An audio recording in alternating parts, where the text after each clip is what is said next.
ఇక రెండో పార్టిసిపెంట్ ఇక్కడికి వచ్చిన ఆమె శ్రీజ ఫ్రమ్ విశాఖపట్నం.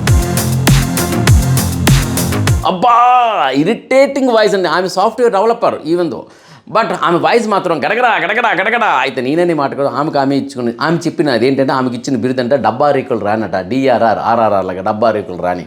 ఈ డబ్బా రేకులు రాని మాట్లాడుతున్నంతసేపు ఇరిటేషన్ వచ్చిందండి. ఆ మాటలు వినలేక ఇమీడియట్గా అభిజిత్ టక్ అని చెప్పేసి రెడ్ మార్క్ ఎత్తేసారు.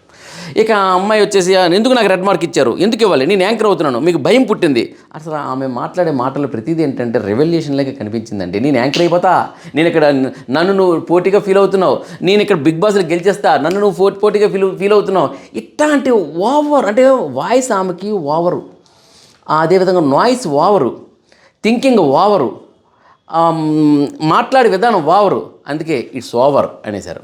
దాంతో ఆమె ముగ్గురు చేత కూడాను మంచి మార్కులు సంపాదించుకోలేకపోయింది. కానీ ఇక్కడ చిన్న సాఫ్ట్ కార్నర్ ఉంది నవదీప్ ఏంటి చేశారంటే, నీలో కొంచెం ఓవర్ ఎంతూజియాజం ఉంది, దాన్ని తగ్గించుకొని రాగలవేమో అనేది నీకు ఒక్కసారి ఛాన్స్ ఇస్తున్నానంటూ హోల్డ్లో పెట్టాడు, పూర్తి రిజెక్ట్ చేయకన్నా.